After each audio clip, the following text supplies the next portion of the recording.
गुरुजी। जी बेटा। गुरुजी मेरे आपसे 3 प्रश्न हैं। सबसे पहला प्रश्न तो ये है कि क्या अपने धर्म के यानी कि अपने धर्म पर सहजता से डटे रहना क्या ये गलत है या सही है? सही है।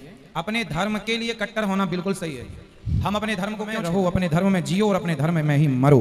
अन्य किसी धर्म का आश्रय नहीं लेना चाहिए किसी को। जी गुरुजी। और मेरा दूसरा प्रश्न ये है कि जैसे आजकल की जो युवा पीढ़ी है वो अपने धर्म के बारे में जानती ही नहीं है। अगर मतलब हम उन्हें बताने की कोशिश भी करेंगे तो कई बार ऐसा होता है कि वो हमें ही गलत ठहरा देती हैं। अभी परसों ही मेरे साथ ऐसा हुआ कि मतलब मेरे स्कूल में मैं और मेरे दोस्त हिंदू धर्म के ऊपर एक चर्चा कर रहे थे कुछ विषयों को लेकर। तो उसमें कुछ ऐसी बात हुई जिस पर बहस होने लगी। तो मैं आपकी कथा रोजाना सुनती हूँ, हमारे घर में रोज सुबह आपकी कथा चलती है। तो उससे मुझे जितना ज्ञान मिला है और मेरे माता पिता ने जितना मुझे सिखाया है उस समझ से जब मैंने उस आधार पर उत्तर देने की कोशिश की तो मेरे दोस्तों ने मुझे ही गलत ठहरा दिया और मुझे गलत साबित कर दिया कि तुम हिंदू धर्म को लेकर कट्टर हो और तुम्हारे मन में जो ये सोच है ना ये भरी गई है, ये बिल्कुल गलत है। क्या चर्चा थी, क्या बात कर रहे थे आपके दोस्त? गुरुजी वो बात ऐसी थी कि एक तो साईं बाबा का प्रसंग आया था।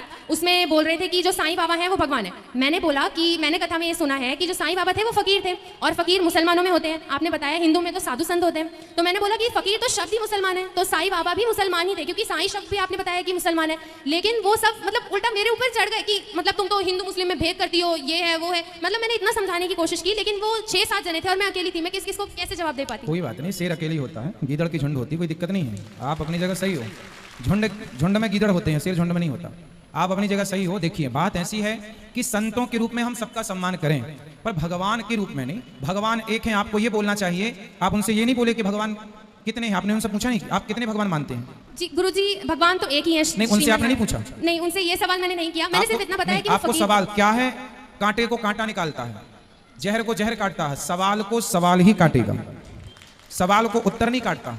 सवाल को ये तरीका है। जब कोई आपसे सवाल, कोई जैसा आपने नाम लिया कि क्या वो भगवान है तो आप उनसे ये पूछना कि ये पहले ये बताओ कि आप कितने भगवान के बारे में जानते हैं, कितने भगवान मानते हैं। तो वो बताएंगे, वो उनको ज्ञान होगा तो वो ये बताएंगे कि भगवान एक है। यदि ज्ञान नहीं होगा तो 17 भगवान बताएंगे। समझ लेना कि अज्ञानी है। जो 17 भगवान बताए वो अज्ञानी और जो एक माने एक ईश्वर में वो ज्ञानी है। 17 है नहीं कि जब भगवान एक है तो उनसे फिर सवाल करना था कि तुम्हारे बाप कितने हैं।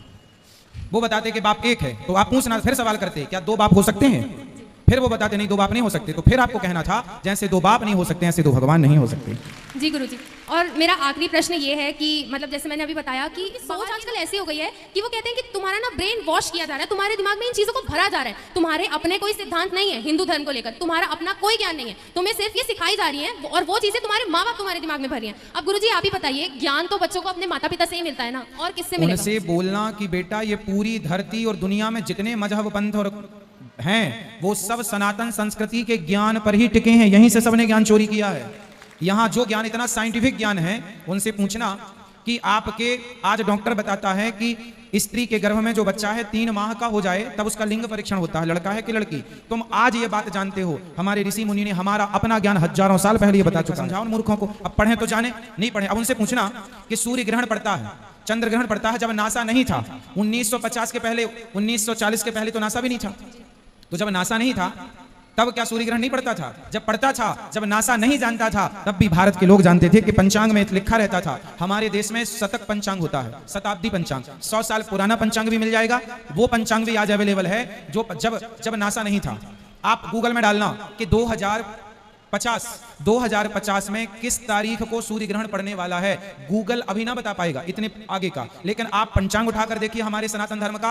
आज की डेट से 100 वर्ष आगे का पंचांग है। आज से 100 साल 2099 में किस तारीख को कितने बज के सूर्य ग्रहण पड़ेगा वो आज लिख दिया गया। ये भारत का ज्ञान है। अब इन मूर्खों को समझाए कौन? नहीं जानता। जो अभी 2099 किस तारीख को सूर्य ग्रहण पड़ने वाला है, 99 कौन जानता है? लेकिन हमारा शताब्दी पंचांग बताएगा और वही बताएगा जो परफेक्ट है। मतलब इतने आगे की गणित भी निकालने कोई बैठा है तो हिंदू धर्म में ये ताकत है, सनातन में ये ताकत है। ये साइंस हो गई। तुमने अपनी संस्कृति को भुला दिया, अपने धर्म को पढ़ना भूल गए, अपनी संस्कृति को भूल गए। वरना आज दुनिया में हर रिसर्च आप कर रहे होते, अर्थात भारत कर रहा हो। तो उनसे बोलना कि विमान का आविष्कार किसने किया? दुनिया के किसी धर्म की पुस्तकों में विमान का जिक्र नहीं है, पर हिंदुओं के वेद पुराणों में पुष्पक विमान का जिक्र है। मतलब हम विमानों की टेक्नोलॉजी को जानते थे इसलिए पुराणों में जिक्र है, वरना दूसरे मजहब पंथ के धर्मों के लोगों ने क्यों जिक्र नहीं किया?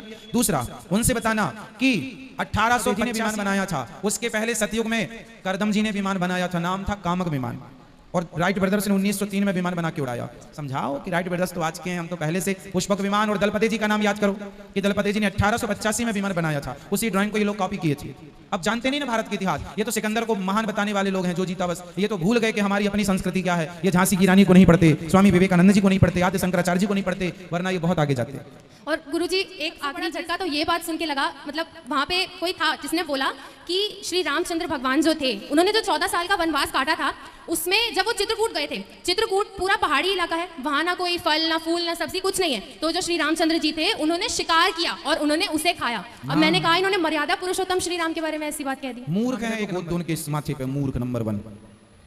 रामचरितमानस पढ़ो, चित्रकूट के बारे में वहां लिखा है कि जब राम जी चित्रकूट गए तो वहां के कोल भील आए, लिखा है, हम अपने से नहीं बोल रहे हैं, वहां के कोल भील आए और दोनों में फल फूल लेकर आए और राम जी को अपने हाथ से उन्होंने फल फूल दिया। राम जी ने कहा, लिखा है ये, वहीं पर ये चौपाई आई है कि जब लोग कोल भीलों ने कहा क्या ये हमें स्वीकार करेंगे, तब फलों से भरा जंगल था और वहां पर नाना प्रकार के फल थे, है ना, और वहां पर लिखा है ना हम कहें ना आप कहो, कौन से बोलो मूर्खो, पढ़ा करो। गुरुजी बस एक आखिरी बात, आज मेरे माता पिता की 24वीं सालगिरह है, तो आज हम वृंदावन आए और मैं चाहती हूँ आप उनको एक बार मुबारकबाद दे दें। बिल्कुल, भगवान आपको सुखी रखें, गंगा यमुना की तरह। क्या शादी की सालगिरह है तो गंगा यमुना की तरह आपकी जोड़ी बनी रहे। राधे राधे राधे। खुश रहिए, खुश रहिए। और बेटा आपके चरणों में खुश रहिए, प्रसन्न। बेटा आपसे कह रहे हैं ये मोर्चा बिल्कुल संभाले रहना, बच्चों को बिल्कुल उनका ज्ञान का बिल्कुल पतन करना, उनके गुरुजी ज्ञान जब ये स्कूल जाती है तो हम सुबह आपकी कथा लगाते हैं, काम करते करते आपकी कथा सुनती रहती है। हर माँ बाप को बच्चों को कथा सुनाना चाहिए, कथा सुनेंगे तो आप जवाब देने के लायक बनेंगे, वरना सुनते सुनते चली गई उम्र तुम्हारी। गुरुजी इसने काफी सवालों का जवाब दिया अपने स्कूल में, मुझे बड़ी खुशी हुई कि आपकी कथा हम इसको सुना के। इसलिए हम कथा में भी सवाल जवाब करते हैं। हम लोग कहते हैं महाराज जी आप कथा नहीं सुनाते, नहीं,